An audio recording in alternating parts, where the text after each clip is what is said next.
السلام علیکم سامعین، آج غرناطہ کے مسلمانوں کی شکست کے بعد کا منظر میں آپ لوگوں کو بتاؤں گی۔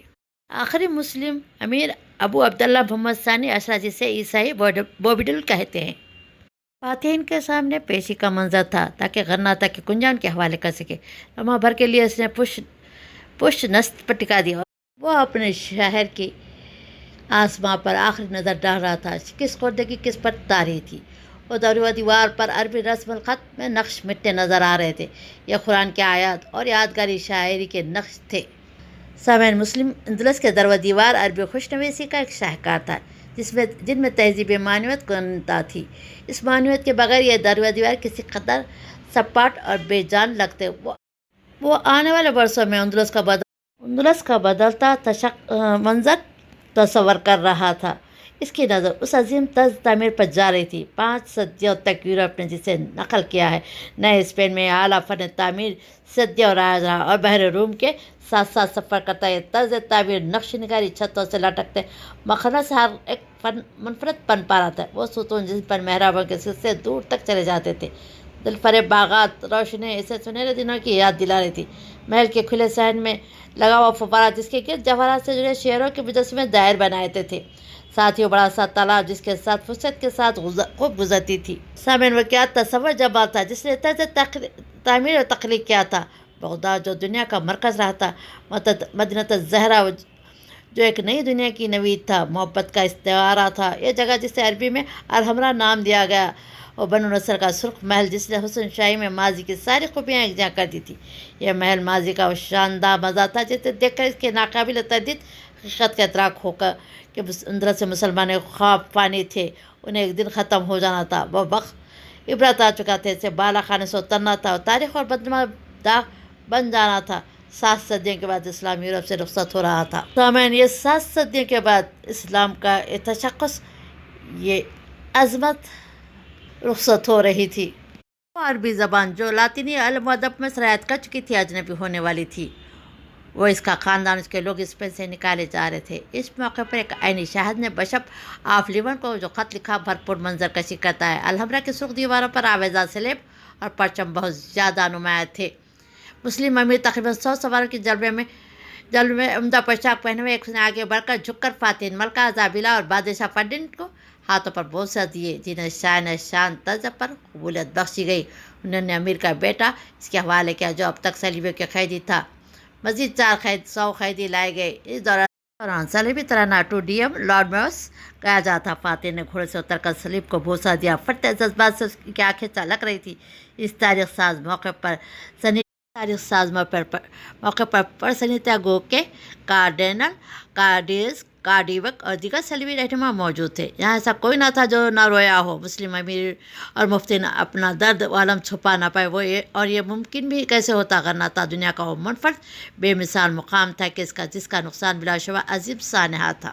اس اجتماع کا ایک اور دیکھنے والا تھا جس کا خاندان شاید کبھی یہودی تھا مگر اب یہودی نہ رہا، جبراً عیسائی بنا دیا۔ مترجم وہ آنے والی نئی دنیا کا انسان تھا۔ وہ ایک نئی دنیا اور دریافت کرنے والا تھا۔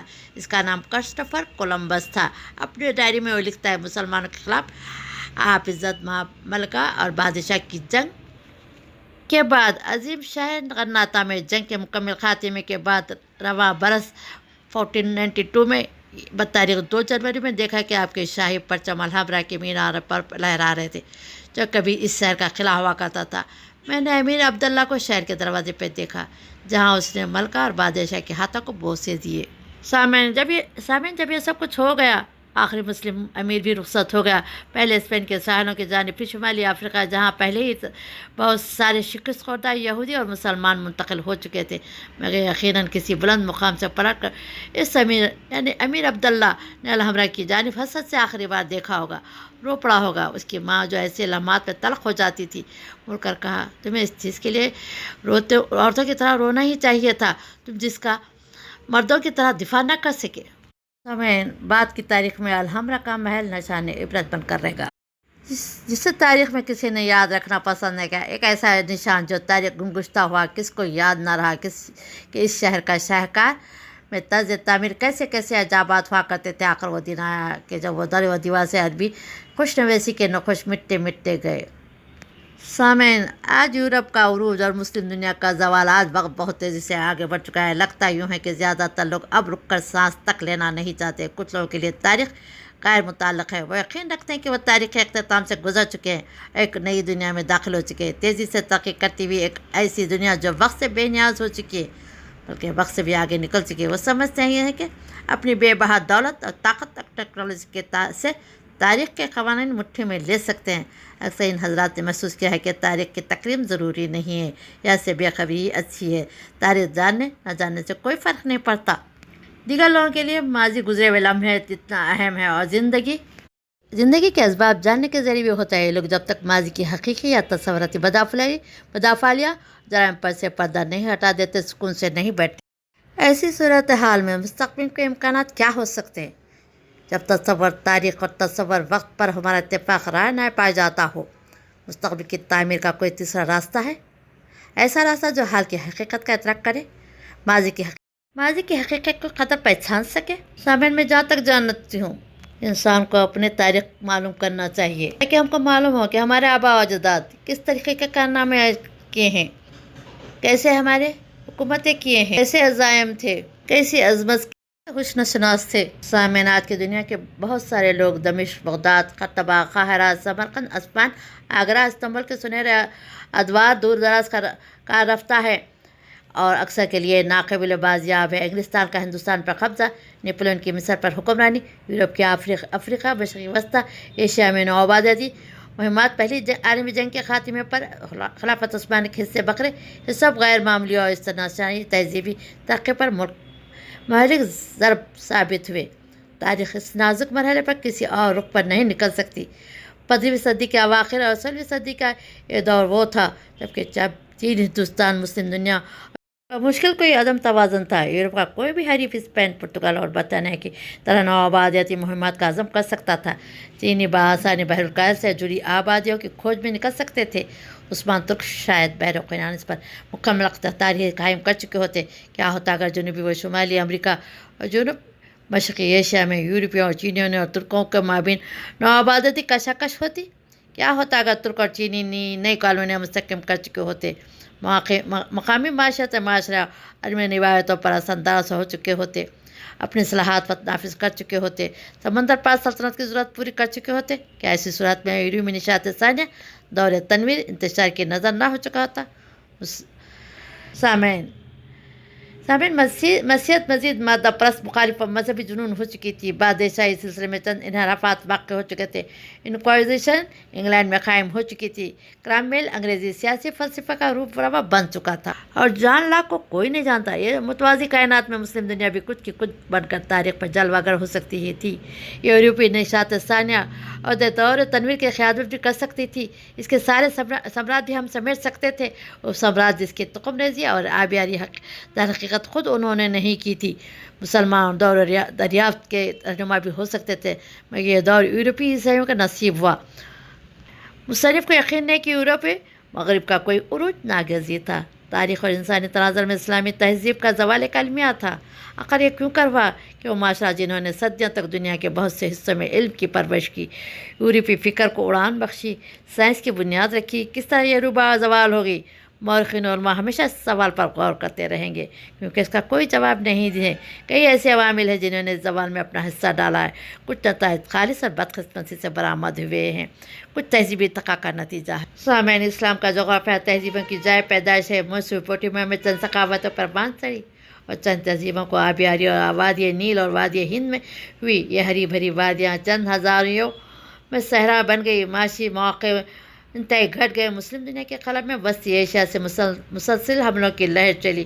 منگولوں، سلجوقیوں، عثمانی ترکوں نے بتدریج تباہی مچائی، جبکہ وسطی اور مغربی یورپ اس دوران تباہی و انتشار سے محفوظ رہے۔ یہاں ترقی کے موقع پیدا ہوتے چلے گئے جب مشرقی وسطی ایران اور ترکی کو اپنے تعمیر اثر و نو کرنی پڑی۔ سامعین، جب 17ویں صدی میں جب یورپی قوموں نے شمالی اور جنوبی امریکہ میں نوآبادیاں قائم کی، سمندر پار سے بے پناہ دولت یورپ منتقل ہوئی، وہ اس قابل ہوئے کہ مسلم دنیا میں بھی مہم جوئی کر سکے۔ سامعین، اچھی طرح سے جان لیں کہ مسلم دنیا میں یورپی استعماریت، مشرقی وسطی ایران، افریقہ، ہندوستان اور جنوبی مشرقی ایشیا میں نوآبادیوں کا قیام آخری جھٹکا ثابت ہوا۔ نوآبادیاتی نظام نے مسلم دنیا کو شدید معاشی تباہی سے دوچار کیا، جس سے خلاصی میں صدیاں لگ گئی۔